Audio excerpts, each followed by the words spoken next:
Hello, my name is Prof. Peter Shepherd, and I'm going to be talking to you about whole brain thinking and learning and living. We live to learn, we learn to live. So what we'll be going through is a number of slides, which we've divided into 5 parts. I think you can see those for yourself, so I'll move straight into the first part. A very famous expression, I think, therefore. Now, the actual quote you may know is, I think, therefore I am. But this is a bit of a play on words, a joke. I think, therefore I tire easily. So it begs the question is, if we're thinking a lot, do we get tired? Does our brain get tired? I'll leave you to think about that. Another famous quotation is, as we think, so we become, by Benjamin Disraeli. So as we were talking about in part 1, the brain, but we also say, and personality. So where does personality fit in? Our personality is often defined by the number of traits we have. And there are many, many traits. Most have a genetic basis, but some more so than others. So for example, if you've got a very strong trait, let's say you're very, very talkative, then that probably has a more genetic basis. And you will be a talkative child, but you will grow up to also be a talkative adult. Now then there's intelligence, and we're going to look at this in much more detail a little later. But popularly, we often used to think of, when we say someone is intelligent, we're really just looking at their IQ or their intellectual intelligence. And that has about 70% genetic predisposition. Whereas the other popular one today, we call emotional intelligence or EQ. This is less strongly genetic, probably closer to the plus minus 50%. So this then can, of course, be strengthened. We say we can strengthen EQ perhaps up to 20–30%. But IQ cannot be, or very little, very young in our life, but generally not very much at all. So these traits also can be fitted into our whole brain. In other words, we'll be looking at some traits tend to come more from preferences in our left hemisphere and others in our right hemisphere. The CPP, we've divided the traits into 6 clusters. I won't go into these in detail, but it is showing that if we look at the top 3, the blue, the brown, and the yellow, this is our what's called thinking brain, our cognitive self. And then if we look at the bottom 3, the green, the pink, and the red, this is our emotional self, our emotional brain.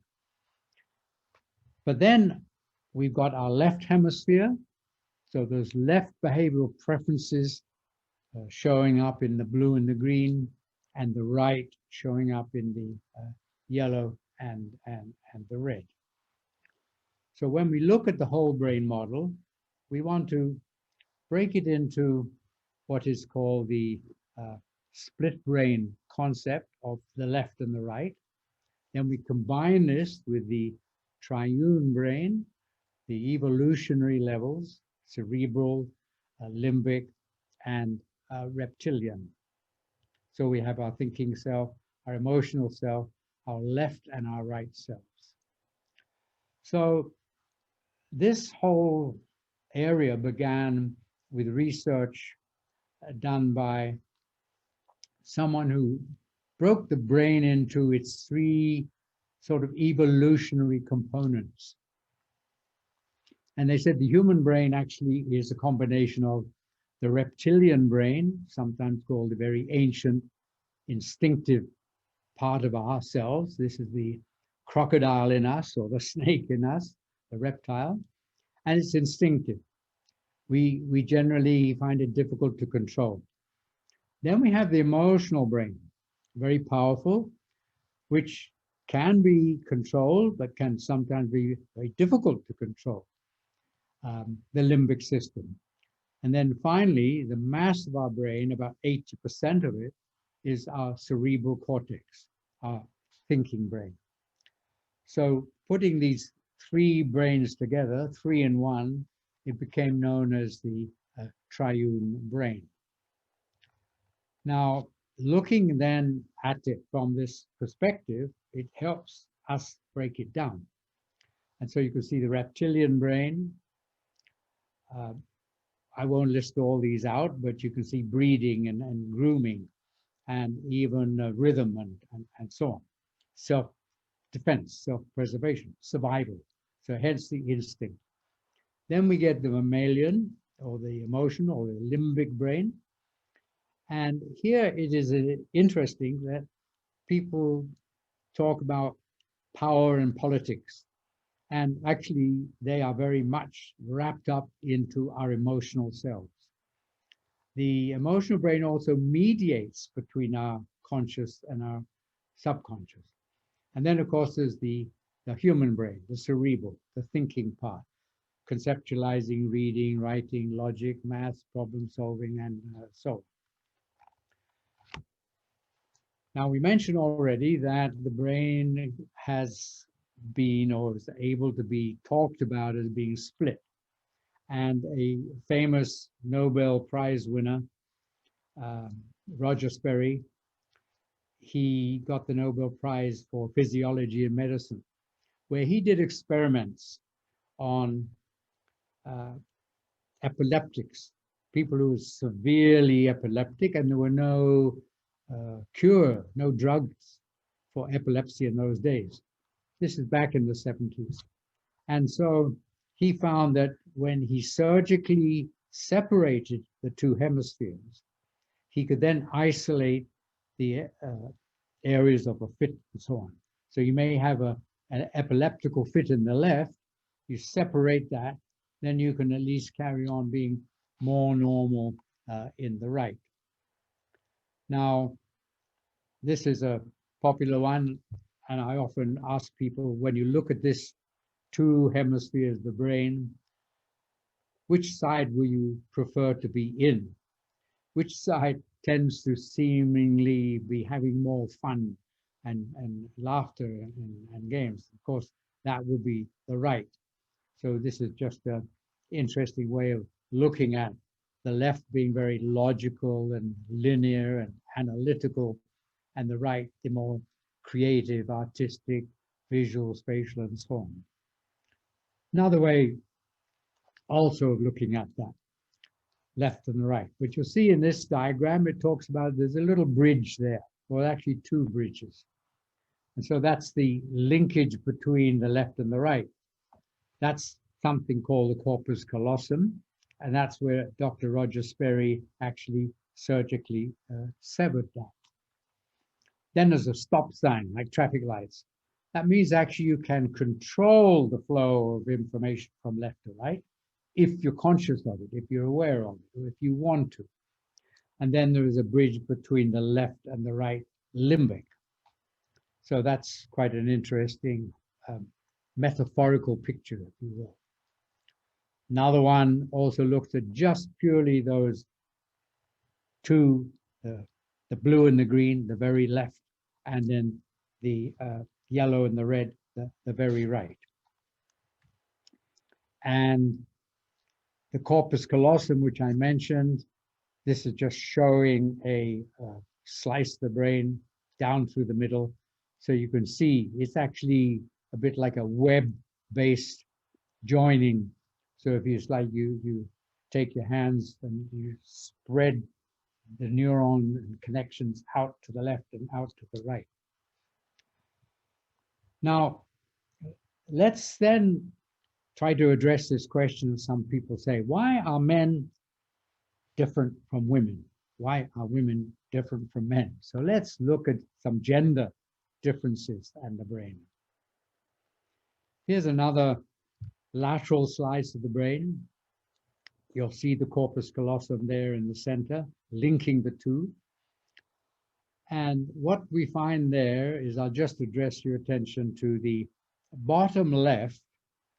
The corpus callosum is actually some 10 to 12% more dense, larger, thicker in the female brain. In other words, there are more connective fibers. And that has implications for a greater connectivity between the two hemispheres. Also, when we look at the language cortex, we find that the male tends to prefer generally to use the left over the right, although some may prefer to use the right, but women are able to, or more easily able to use both sides. We'll look at a few more differences a little bit later, but that's just showing you schematically. So here, for example, we say in males, then visual spatial capacity is greater, more able to focus better generally with not simple maths, but higher maths. And however, more prone to violence because the emotional brain, the limbic system, pumps out various hormones. And the hormone of aggression is the male sex hormone, testosterone. We won't have time to go into all the different hormones. But in the female, as I mentioned, the language cortices are both more active. And women are able to multitask, generally speaking, better than men. Now, there's a big debate and controversy over this, because actually neuroscience shows that if you're multitasking, you're not doing any one single task as well or as thoroughly as maybe you should be doing. So there are actually advantages to being able to focus and, concentrate on one task at a time. Women generally are a bit better with detail, and interestingly enough, overall tend to be more reliable. And of course, then I think the mother instinct, the maternal instinct, perhaps a bit better at nurturing and empathizing. And there are many, many other aspects. If we look at this also in learning, then we will find that men generally are less likely to ask or share, whereas women will tend to be the opposite. I won't go into these in detail. You can study them perhaps later. But there are therefore certain differences which are distinctly put in, on the one hand, in the anatomy of the brain being different. Secondly, the hormones being different. And therefore, of course, there is the behavioral and cultural tendencies to stereotype that men should do this or women should do that, and so on. So that's a little bit about gender. It's a big subject, and I'd be happy to go on that topic for hours and hours. But let's look at some personalities, some famous personalities and their preferences. Now, remember what we said is we've got all these particular cluster preferences, whether we're leaning more to the left or more to the right, or whether we're more a thinking, serious person or an emotional type person. So there's too many names for you to be able to read and recognize. Some famous ones are there. And what we'll do is we'll just select a few. So firstly, I think a well-known figure globally, I probably don't even have to mention his name. You will know immediately, Nelson Mandela. Now, Nelson Mandela was a rare leader in the sense that he had massive empathy. So the pink cluster of traits would be the strongest in him. Then the emotional expression, which is the red, and then finally the green, which is the detail. So he's balanced in that sense. Now, another person, or two people we have here, Confucius is on the left and Abraham Lincoln on the right.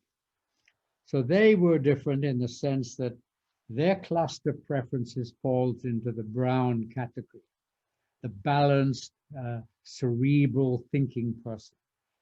And then the yellow being the more creative and the blue being the logical. And so it's fairly rare that you will get people who are balanced in both of these. But it can make for a very interesting category of people. Then we have the famous Tiger Woods.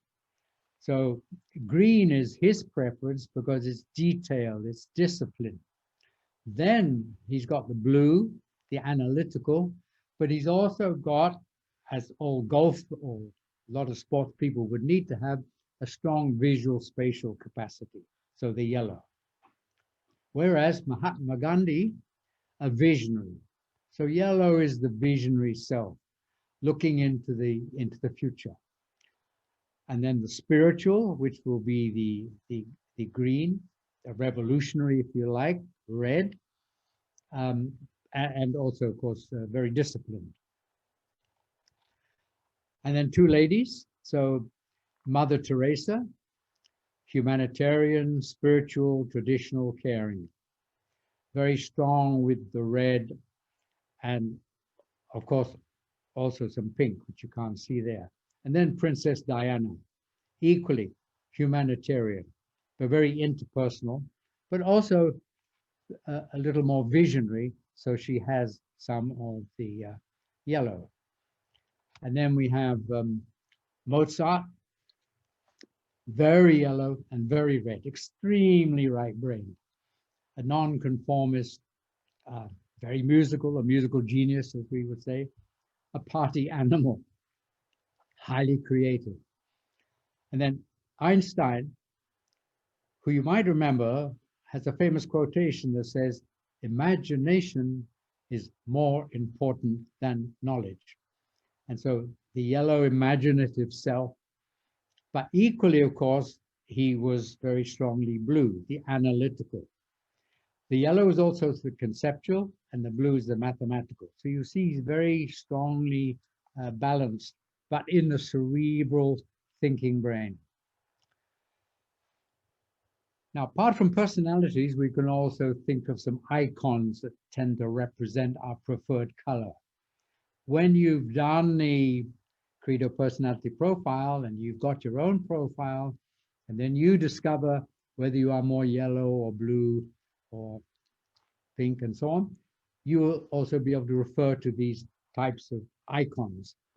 And so the clown is there, the jazz musician, very red, very emotionally expressive. And then we have the counselor or the nurse, very empathetic, the pink. And then we have what we call the sort of logical sequential person, following the clock, following sequence. And then, of course, science, the medical practitioner, and coming back to the top, the balance, the judge, if you will, the scales of justice. We're going to look at learning, but let's look at a famous quotation from someone called Tony Stockwell. To learn anything fast and effectively, you have to see it, hear it, and feel it. Of course, there are many quotations around that, and Confucius had a famous one as well. So there's the concept, that I see it, okay, I believe it, I hear it, but until I really feel it, I won't do it. So here now, let's look at learning and intelligence, or the concept of multiple intelligences. Dr. Howard Gardner, a famous educationist from Harvard, developed this idea that we are not just having one intelligence. We would talk about someone being very intelligent. We have many intelligences. And so he divided them into 8 particular areas, which you'll see in this slide. So he talks about a person who's verbally, linguistically able to use language and words, and might be typically, we'll just say, word smart. And then there is the person who's very good with numbers and logic. This will be, in our personality sense, it will be the blue segment, but logic smart.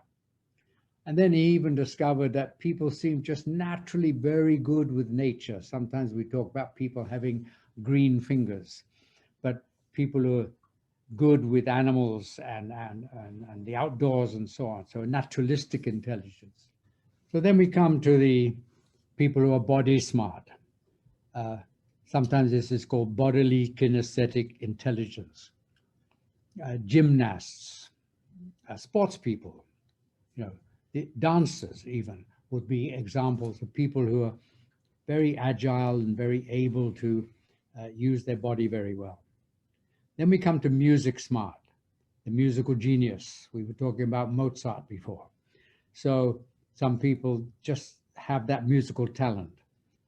And a lot of these are actually talents. So when we talk about these areas of smartness or areas of intelligence, they are also areas of talent. And then we come to the people arena, the interpersonal. So people smart and people who interact well with others and seem to be able to communicate and relate very well and so on. And then finally, the intrapersonal, that's where you're looking more inside yourself, introspective, knowing yourself very well. So these were the 8 intelligences that Howard Gardner put forward. And also we can think of every intelligence has a range of talents, or putting it a better way, every talent is an intelligence. And all of these will have a very strong genetic component. So when we talk about learning and using as many intelligences as we can, we're actually using many parts of the brain. And so we get into something called learning styles. So let's say, for example, someone who's very yellow, their learning style is more likely to be very visual, and they are naturally very curious. They will probably ask lots of questions, and they'll also tend to sort of like learn by doing, by jumping in, if you will, adventurous, risk-taking. And then you have the red learning style. This would be the person who's the interpersonal, likes to learn with people. In fact, sometimes finds it difficult to learn on their own. They need to interact, they need to talk, they need to discuss, and so on. So I won't go into each one in detail, but the green one, for example, would be someone who needs everything mapped out logically, sequentially, step by step. If you jump all over the place, they can't follow. And then the blue, they're always looking for evidence, for facts, for proof. So whenever you put forward anything, they're going to question it. What is, the facts behind this, and so on. So we have these different, some people call them learning style. I prefer to call them a learning style preference. It's a preference that if given the choice, or when given the choice, you will use this particular part of the brain and these particular traits to learn better and more. Also, when we look at learning styles, there's another dimension to this. There are those people who are like moving, touching, very kinesthetic. One term often used is haptic. And a very big study, a major study done among 5,300 students around ages 11 to 18, looked at how their style preferences were.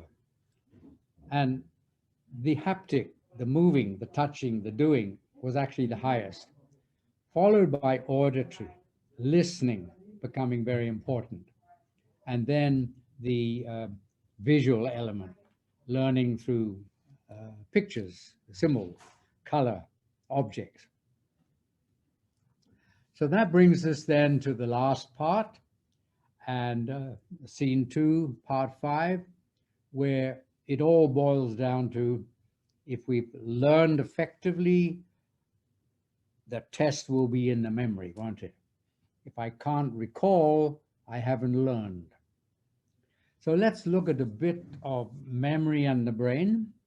So again, we can find different types of memory or different things that people remember better than others.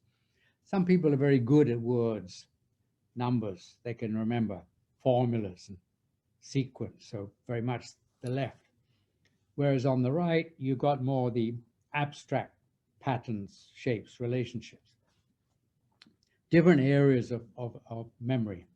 They will remember more from seeing a picture, for example, rather than a numerical equation. So again, these are all emanating from parts of our brain.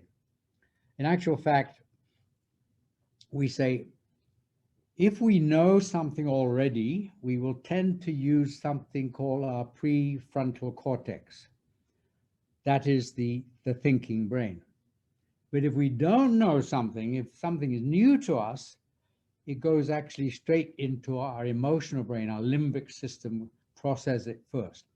And actually a little piece of that system called the hippocampus, very central to memory, but especially processing new memories, okay? So what we want to look at is, how do we improve learning and memory? So if we can appeal to learning style preferences, remembering people will be different. And so if you're involved in trying to teach or train or develop a group of people, we must realize they're each are different, unique personalities that will process information differently from each other. Then the more senses we use, what we call the more intelligences, if you like, the whole brain concept, multisensory. For example, I often will give tests. And if I say, how many news items can you remember from the last 24 hours of reading a newspaper or listening to the radio or looking at TV? And then I'll ask another set of questions. How much can you remember of all the food and the drink that you consumed in the last 24 hours? Now, by far and large, everybody can remember much, much more of the food and the drink because they're using more senses.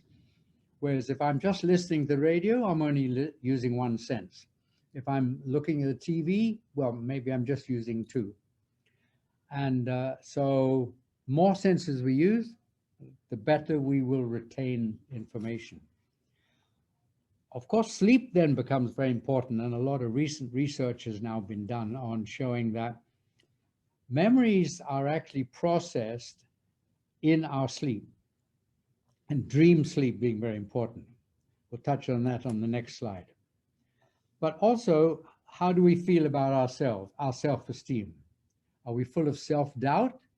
Are we negative and feeling, oh, this is too difficult, I won't be able to learn it? Then, of course, that is going to hold us back. But then even the environment where we learn. Some people, when studying, remember perhaps as a kid you were told to sit upright, sit under a bright light to do your homework. But they found that actually that's not the case for everybody. Some people can recline and process information better. Some can do it with some background music. And some students even like to be able to munch on food and so on. And when they're doing that, their brain is relaxed, the stress has gone away, and they can also learn. So what we might also add in here is stress kills learning. So we need to be more relaxed. And then there are many, many memory enhancement techniques, of course, and ultimately we say, well, learning should be fun. Now, how do we improve our memory? Many classic techniques, and there's a few we just quickly list here. So the multisensory again, the hear, the see, the touch, the move, the taste, the smell. Repetition and rehearsal. Sometimes we say, remember to repeat and repeat to remember. I already mentioned stress, having a lower level of stress, because stress kills certain chemicals that are needed for processing information in the brain. Techniques like mnemonics, rhyming, acronym, melody, song, music. Mind mapping is another technique. But of course, we need very strong personal interest. We need to be interested in the topic that we're learning. So our motivation is very important. And then using all those multiple intelligences and matching our own preferred learning style. So these are all techniques to help us improve our memory. I touched on sleep. This is a bit detailed, but the idea is that we go through these cycles of brain waves. So when we're alert, awake, conscious, we're in our what's called beta mode, 13 to 30 cycles per second.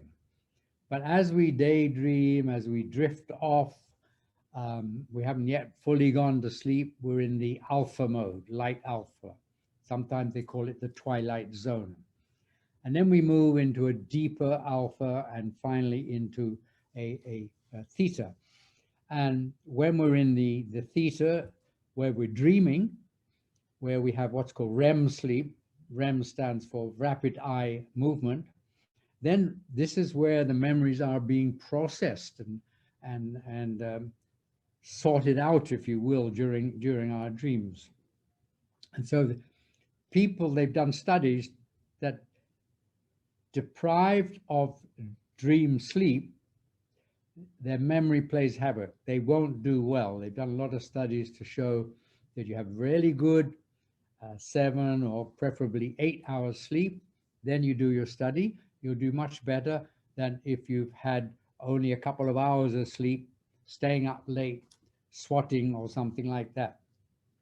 And so they've found it's very, very important. And then, of course, we go through these cycles approximately every 90 minutes. So the idea is you can quickly divide. If you only have, say, 5 hours of sleep, you're only going to have about 4 cycles, 3 and a bit to 4. But if you have 8 hours of sleep, you're going to have so many more. You're going to have at least 6 cycles. So the more cycles you have, the better it will be for your memory. Now, I've touched, I think, enough on this. It is also showing that the connectivities are taking place in our brain during the sleep, and particularly the rapid eye movement. So I've already mentioned that.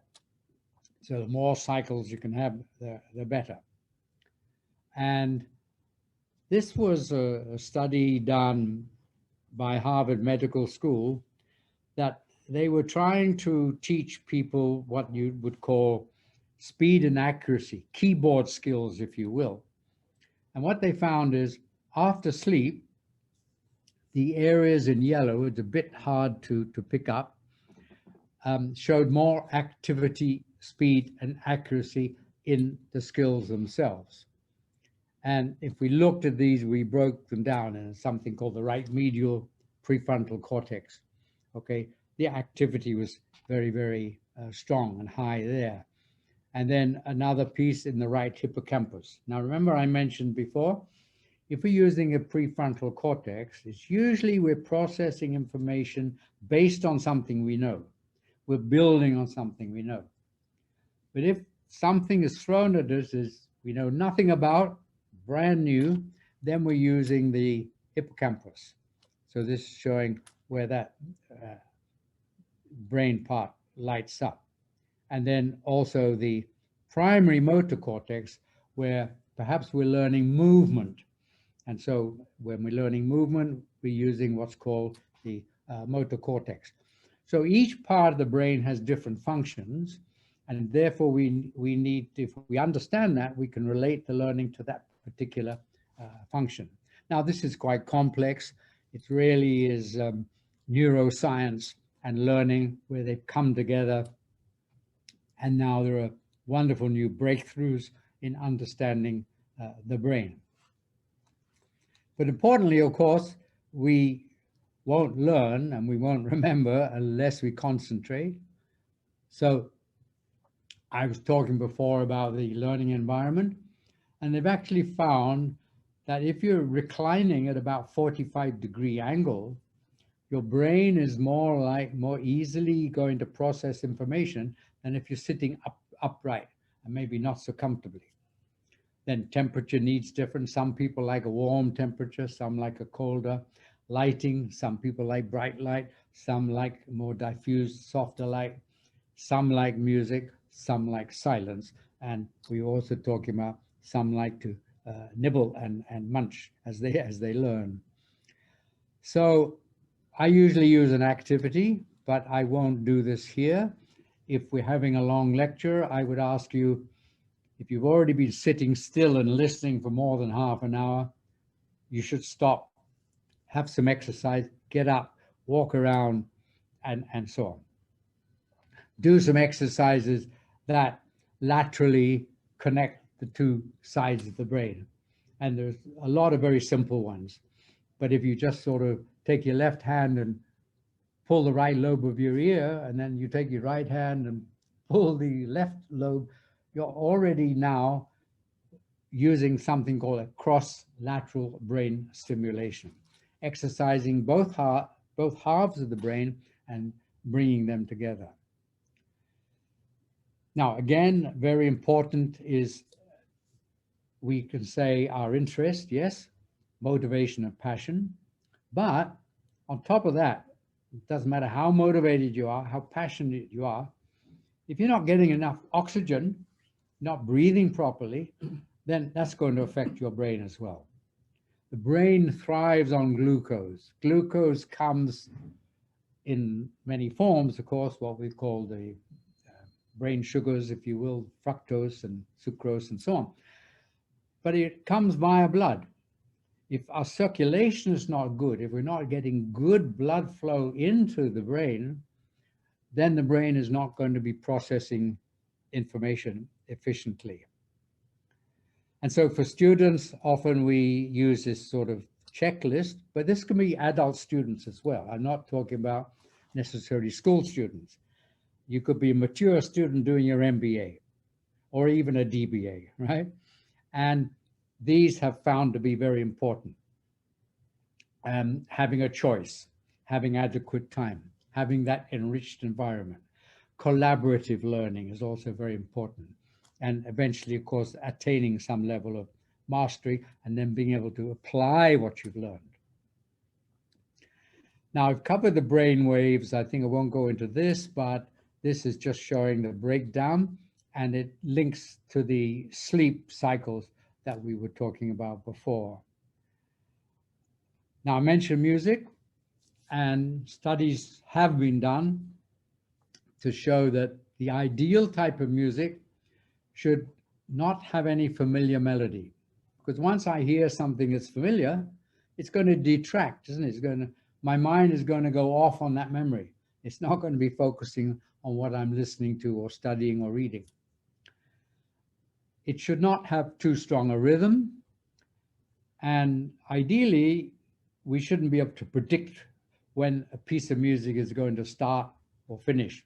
It should have no apparent beginning, middle, or end. And again, ideally, no familiar instruments, because if I happen to have a familiar instrument or an instrument I love, if I happen to, play the trumpet or the guitar, I'll be listening out for that.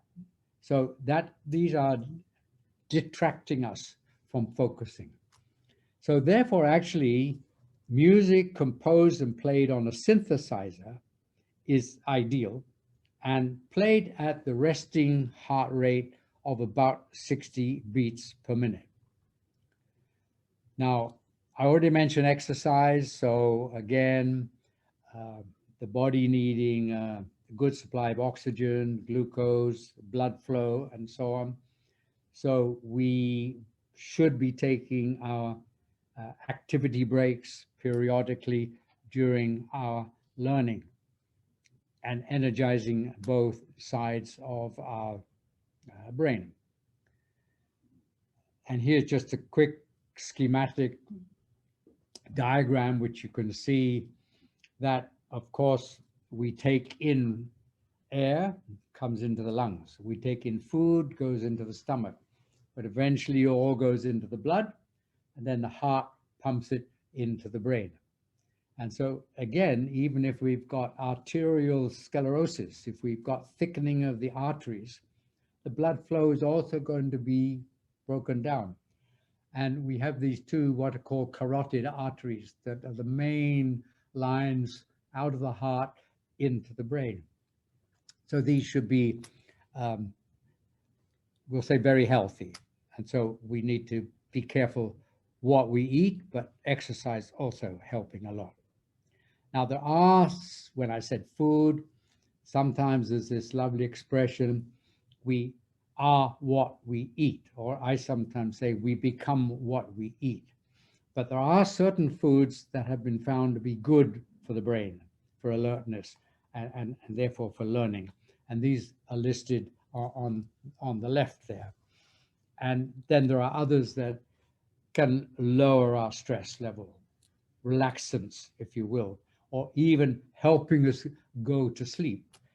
So we have a good night's sleep. All of these would be very important.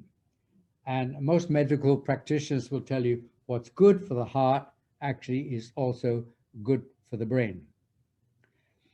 Now, I've talked a bit about neuroscience, but we need also to realize that we've got this emotional brain. We process a lot of information in it, and it only then gets shunted up to the prefrontal cortex and the judgmental brain. So these neural systems of intellect and emotion, while they're separate, they are interconnected. They integrate thoughts and feelings. And that's why much earlier we're saying, if learning can be fun, then it's enhancing the emotional or emotionality. And if you think back of any memories you have that are very strong from years gone by, there's usually always an emotional connection. And so we should not separate emotions from the intellectual thinking, cognitive learning. This is just showing a picture of a neurotransmitter and synapses. And again, the neurons in the brain and how they interconnect and so on. And if we got a healthy brain, means we got healthy neurons and healthy environment around the neurons. Again, this is the complexity of the network. But we can also find that sometimes when we eat the wrong foods, they form what are called plaques in the brain, and they can eventually clog up the brain. And so I think a lot of today people are worried about aging diseases like dementia, like Alzheimer's, which come from too much junk food, processed food, and so on. But we don't have time to go into nutrition much more. So there's our prefrontal cortex, and we've got the amygdala, and very close to that, that's the limbic system, is also the amygdala. And this is just another quick brain scan, which might be good for some of you to realize that when I am learning something new and perhaps difficult, greater neural activity takes place in the brain. But when I've already got mastery, when I know it or know most of it, and I can do it easily, sometimes we say I can do it without thinking, then lesser effort is required by the brain. So it's actually, if we talk about when we open up, do I learn a lot and think a lot and therefore get tired? It's the brain that when I'm learning and thinking new, difficult, complex things, yes, more energy will be consumed. Whereas if I'm doing something where I've got mastery and I can do it without thinking, then I can actually go on much, much longer doing it. So you think of some of those great tennis players where the match goes on for 2 hours, maybe 2.5 hours, maybe 3 hours, but they're exercising mastery. And finally, I'm often asked questions about Albert Einstein. And so some people say if we have a big brain, maybe we're more intelligent or more smart or more clever, or we're going to learn better. But no, it's not the size of the brain, it's how the brain functions inside. And Einstein's brain, in actual fact, was smaller than the average, about 2.7 pounds versus 3.1. But what they found was the cerebral cortex was thinner and had greater neural density. So with what's called a decreased conduction time. Now this is a bit complex, but what it means is that information can pass faster between various parts of the brain. Also, his inferior parietal lobes were much larger and enhanced, and so he was able to think using visual spatial capacity and visual imagery. So that's why he often visualized the solution to a problem before he actually sat down with pencil and paper or chalk and mapped out it in a numerical way. But they also said that he was able to intuit numerically, which is pretty rare quality. And the other thing is that each brain hemisphere was a little wider with larger expanse of integrated cortex. The left hemisphere actually also contained 73% more glial cells per neuron. Now, I haven't gone into glial cells, but these are cells that help feed and nurture the neurons. So what we're saying here is that if you have more of these, which Einstein was found to have, that would help him be able to think and to reason and to work things out so much faster and better than the average human being. So I just thought I'd finish with that. Now, this has been quite a long session, and my question might be to you whether you are enthused, better informed, perhaps enriched, but you might also be tired, especially if a lot of this information was new to you. Yes, you still could be quite confused or dazed, but I think importantly, if you're curious, if you're intrigued, if you're motivated, then you'll go on to want to learn more about the brain, learning, memory, living, and thinking. It's a mix of emotions that actually will determine our future behavior. So what do you do next? I hope it is positive. Thank you for listening. Before I end, in case you want to know a little bit more about my background, I'm showing here my academic qualifications, the research I've done on personality, thinking, learning, and the early studies, some professional awards and so on. And so it is just a little bit about me and current activities that I pursue, of course, facilitating learning, but as a researcher, author, I've written several books, and consultant, coach, lecturer, trainer, and so on. So I think this helps you see a little bit about my background. And I have lived and worked in many different countries and cultures, and spent over 35 years as a consultant and a trainer in various areas like organization development and human resource development and so on. But I do have a corporate background. I was 5 years with an international airline, 5 years with a large US multinational pharmaceutical company, and studying all my early studies done in New Zealand Government Department of Agriculture. And that's where I first studied genetics, which I mentioned earlier. So that's just a bit about my background. And once again, please be in contact with us. And I hope that you are motivated enough to get the Credo personality profile done for yourself or for your team, if you like, or for your employees. Thanks once again.